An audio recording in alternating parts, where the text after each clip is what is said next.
Halo Sobat Asik, apa kabar? Salam sehat selalu.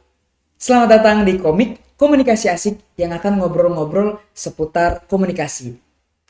Saya, Gary, bersama Mbak Rosa. Hai. Pada episode kali ini kita akan ngobrol-ngobrol pastinya tentang di dunia seputar komunikasi, Mbak. Nah, kali ini kita akan membahas tentang komunikasi persuasif, tentang karakteristiknya, hambatannya, atau apapun itu, intinya tentang komunikasi persuasif. Nah, seperti yang kita ketahui, Mbak, saya dan teman-teman juga ketahui, persuasif itu kan artinya mempersuasi ya, membujuk atau menguatkan opini kita supaya orang tuh tertarik ke kita ya, Mbak. Tapi sebenarnya komunikasi persuasif itu seperti apa sih, Mbak? Ya, oke. Kali ini kita membahas hal yang basic dari komunikasi persuasif ya, Mas Gary. Jadi, kalau mau dikatakan persuasif sendiri seperti tadi sudah disampaikan, itu artinya adalah membujuk atau mengajak atau bisa di hampir mirip gitu dengan merayu juga gitu. Nah, kalau ditelusur sedikit dari sejarah, persuasif itu sebenarnya mengacu pada peradaban Yunani yang waktu itu eh, Yunani kuno lebih tepatnya ya, dimotori oleh seorang Aristoteles yang dia dengan karyanya yang dinamakan sebagai The Art of Rhetoric gitu. Nah, karya ini sebenarnya juga sebagai bagian awal bahwa persuasif itu awalnya linier ya, diawali dengan seni retorika. Tapi semakin ke sini dia digambarkan sebagai satu usaha untuk mempengaruhi kepercayaan atau tindakan orang lain dengan cara bisa verbal, bisa nonverbal. Nah, tujuannya tentu nantinya akan lebih ke mengubah perilaku tanpa tanpa paksaan atau dengan sukarela. Nah, kalau ditelusur secara filosofisnya nih, karena kita sedang ngomongin hal yang basic, ada yang disebut atau dikaji secara epistemologis ya. Jadi pengetahuan dari persuasif itu diperolehnya dari mana? Dia berasal dari komunikasi dan juga interaksi yang itu saling mempengaruhi ya, mempengaruhi sikap baik itu oleh komunikator gitu kalau teman-teman komunikasi menyebutnya dan juga komunikan. Nah, lalu juga diperoleh dari pengalaman, ada hal yang dialami oleh masing-masing audiens gitu atau juga persuadernya untuk kemudian ada proses membuktikan sesuatu di situ.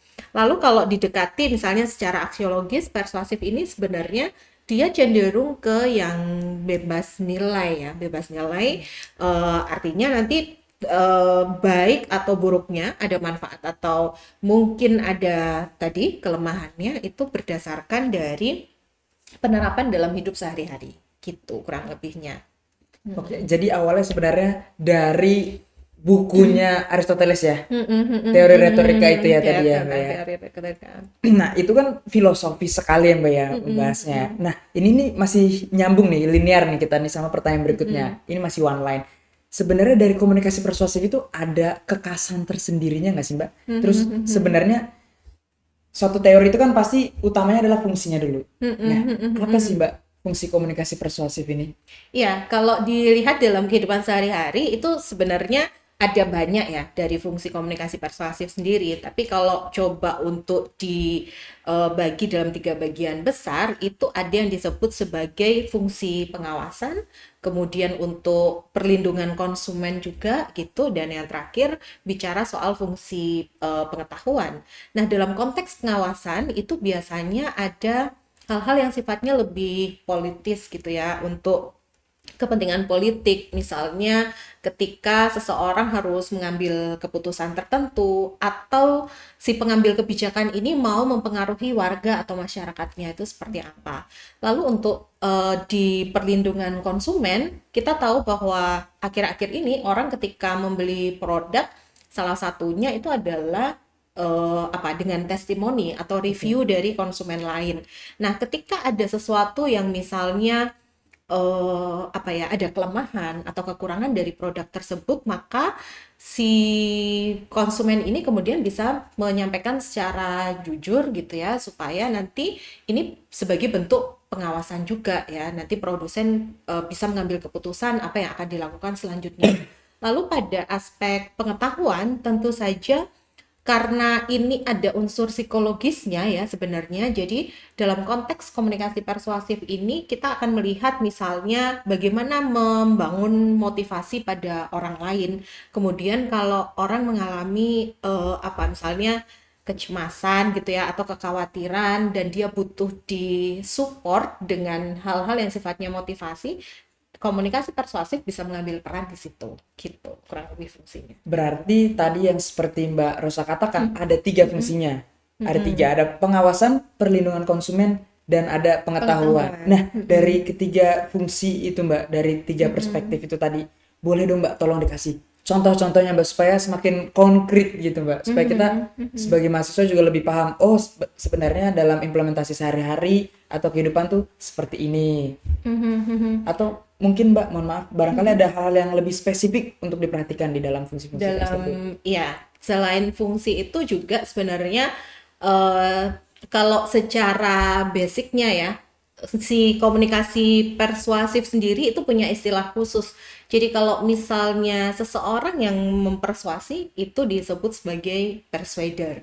Kemudian kalau biasanya kita menyebutnya komunikator gitu ya. Tapi kalau di persuasif itu lebih ke persuader. Kemudian orang yang diajak atau dibujuk tadi masuknya adalah ke persuadi.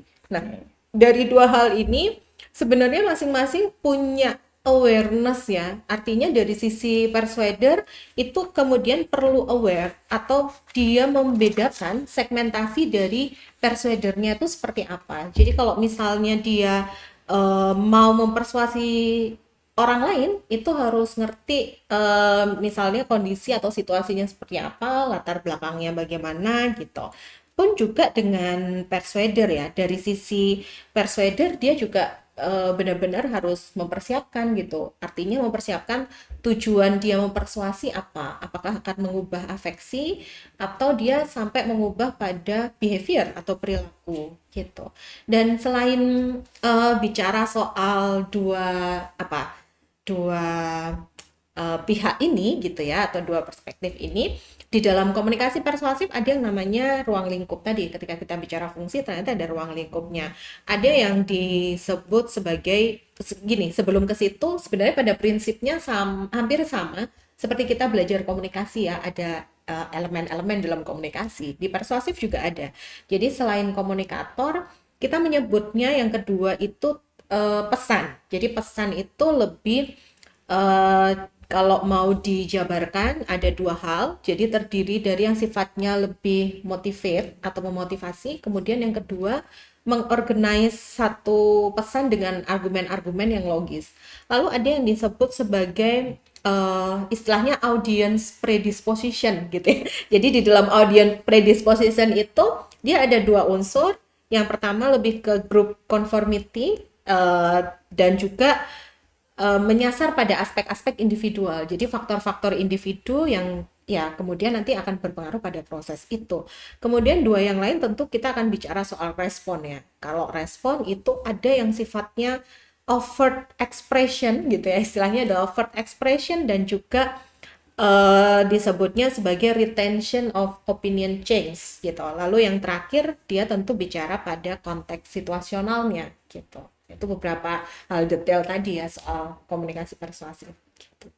Oke, banyak sekali bahasa asing ya di sini ya. Jujur saya Ruming ya. iya, nggak bisa bahasa Inggris ya. Nggak bisa. Mbak.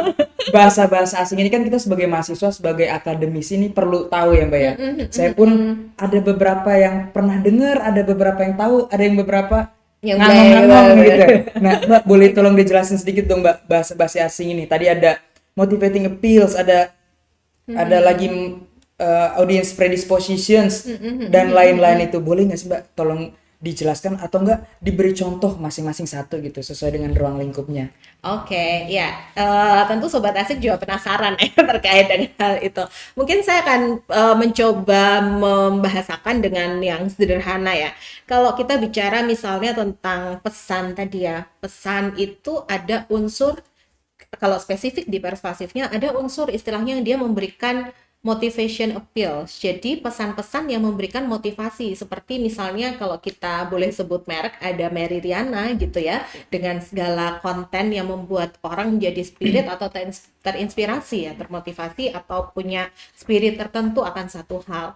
Atau kita misalnya kalau di yang lain, dalam konteks pesan yang lain, tadi saya menyebutkan satu argumen yang dibangun dalam konteks persuasif, dia harus logis. Jadi harus menunjukkan ada buktinya apa sampai akhirnya orang percaya gitu ya. Ketika orang trust, itu salah satu pintu masuk untuk mengikuti sebenarnya. Jadi kalau mau dicontohkan, kalau Mas Gary misalnya sedang mengkampanyekan pola hidup sehat, itu berarti harus ngasih reason gitu, ngasih alasan kenapa orang mesti hidup sehat gitu ya. Apa pentingnya untuk saya misalnya, atau apa pentingnya kalau kampanye itu diberikan pada usia yang lebih remaja gitu misalnya, itu juga harus ada reason yang jelas. Maka disitulah sebenarnya titik poin dari aspek pesan atau ruang lingkup pesan. Nah, menyangkut dengan audience predisposition ini, dia lebih pada, jadi ada kecenderungan dalam diri audience atau dalam diri persuadinya ya, untuk menerima satu pesan. Nah, itu berdasarkan apa? Ada pertama yang disebut sebagai group conformity. Artinya, seseorang dia akan mau untuk menerima pesan kalau misalnya teman-temannya oke juga. Misalnya nih Mas Gary diajak ke mana? Misalnya satu tempat kuliner baru ya di Jogja. Nah, itu karena temennya Mas Gary ikut, maka kemudian Mas Gary juga ikut akhirnya gitu. Itu karena bisa dikatakan mungkin di sini pengaruh lingkungan, terutama adalah circle-nya siapa sih gitu. Lalu yang berikutnya bicara soal lebih pada aspek personality ya. Kalau misalnya memang nggak suka makanan itu, diajak misalnya ke kuliner Korea gitu ya, tapi Mas Gadi secara personal nggak doyan soal itu, ya udah pasti akan kemungkinan besar akan menolak. Nah, itu lebih pada faktor individu ya yang kemudian mempengaruhi keputusan itu. Lalu yang berikutnya berkaitan dengan respon. Respon ya, ketika orang melakukan ajakan atau membujuk, tentu pilihannya itu hitam putih itu artinya dia bisa menerima atau offered tadi ya, menerima atau retention, dia lebih cenderung untuk berjarak atau menolak. Pada kasus tertentu mungkin orang juga akan mempertimbangkan, tapi pada akhirnya pasti dia akan memilih iya atau tidak. Dan terakhir tadi berkaitan dengan konteks situasional, ya tentu dalam proses persuasif, ketika dia misalnya dalam kondisi yang nggak bagus secara fisik, akan cenderung kurang efektif ketika persuasif diberikan gitu kurang lebihnya. Nah, sobat asik nih, udah mulai paham-paham lah ya, tercerahkan lah ya. Yang tadinya ngangong-ngangong nih, sekarang lebih ke oh gitu. Karena seperti yang barusan tadi berikan ke sobat asik dan saya juga, contohnya tuh konkret dalam kehidupan sehari-hari Mbak. Bener kan ya? Kayak misalkan tadi Mbak kasih contoh yang tentang audience predisposition ataupun group conformity, Mbak mulai menjelaskan dengan circle-circle-nya, dengan kehidupan sehari-hari, kuliner dan segala macam. Sangat-sangat dekat gitu ya Mbak ya. Jadi lebih tersampaikan. Nah Mbak, berarti dari ruang lingkup ini masih banyak unsur-unsurnya sebenarnya ya. Masih ada. Nah kalau tadi kita sudah membahas dasar-dasarnya nih, dalam persuasif sendiri ada nggak sih Mbak sudut pandang atau perspektif atau pendekatan dari beberapa ahli ini Mbak? Ya, tentu kalau kita bicara satu teori besar gitu ya, atau satu konsep besar, tentu ada banyak ahli-ahli yang kemudian bermunculan ya. Tapi karena tadi di awal sudah sempat saya singgung soal Aristoteles, mungkin saya melanjutkan sedikit bahwa sebenarnya kalau bicara memakai pendekatannya Aristoteles, dia yang cenderung linier, tapi mencoba untuk meletakkan ibaratnya dasar gitu ya yang bisa digunakan dalam proses persuasif itu sendiri. Misalnya di dalam persuasif kita tidak bisa melupakan yang namanya 3 unsur utama yang disebut sebagai tadi logos. Tentu yang seperti sempat saya sebutkan, itu nantinya dia digunakan untuk membangun satu argumen yang itu masuk akal dan kemudian bisa diterima Nah, bagaimana kemudian argumen itu bisa diterima? Ya, itu karena ada bukti yang kuat, kemudian juga ada sesuatu ilmiah yang kemudian disampaikan untuk memverifikasi hal tersebut. Jadi ada unsur logos tadi, kemudian yang kedua disebut sebagai pathos ya. Istilah pathos itu merujuk pada aspek-aspek psychological, aspek psikis yang menyangkut emosi, perasaan seseorang gitu ya, untuk mempengaruhi audiens. Jadi kalau kita misalnya sebagai persuader menggunakan unsur pathos ini, nah artinya kita ibaratnya mengulik-ngulik sesuatu supaya si persuade ini mungkin bisa bersimpati pada kita atau membangun satu personal branding mungkin ya, personal branding yang kemudian orang bisa trust dengan kita gitu. Lalu yang berikutnya berkaitan dengan ethos ya. Ethos itu akan menyangkut argumen yang disampaikan. Biasanya dia akan merujuk pada kredibilitas ya, pada kredibilitas persuadernya, sehingga kalau si persuader ini adalah orang yang kredibel, misalnya dia bisa dipercaya, dia adalah orang yang mungkin punya banyak pengalaman terkait yang sesuatu yang relate, maka proses persuasif akan berjalan karena adanya 3 unsur utama ini gitu. Oke, berarti tadi Mbak Rosa melanjutkan tentang Aristoteles ya, tentang pandangan, tentang perspektif yang disampaikan oleh Aristoteles dalam bukunya tentunya ya Mbak ya, Theory of Rhetoric. Nah, tadi ada logos, pathos, dan ethos. Saya nggak akan menjelaskan lebih lanjut, karena tentunya itu tugas kita semua untuk memahami sebenarnya ya. Tugas saya, tugas dari Sobat Asik, tugas dari siapapun itu yang mempelajari komunikasi. Nah, ternyata sebenarnya komunikasi persuasif ini simple tapi dalam ya Mbak ya?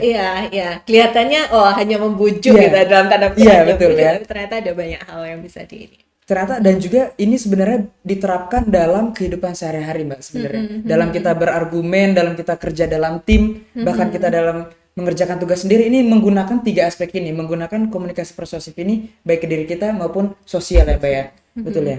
Nah, Sobat Asik, udah mulai paham sedikit-sedikit, sudah mulai ternyata ini komunikasi persuasif. Oh, ternyata ini sebenarnya fungsinya. Ternyata ini intinya. Ini karakteristiknya. Oh, ternyata ini unsur intrinsik dan ekstrinsiknya. Nah, Sobat Asik, untuk tahu lebih dalam lagi nih, jangan lupa untuk nonton lagi episode-episode berikutnya. Dan Gary pamit di sini bersama dengan Barosa. Yo. Sampai jumpa lagi di komik komunikasi asik. Dah. See you.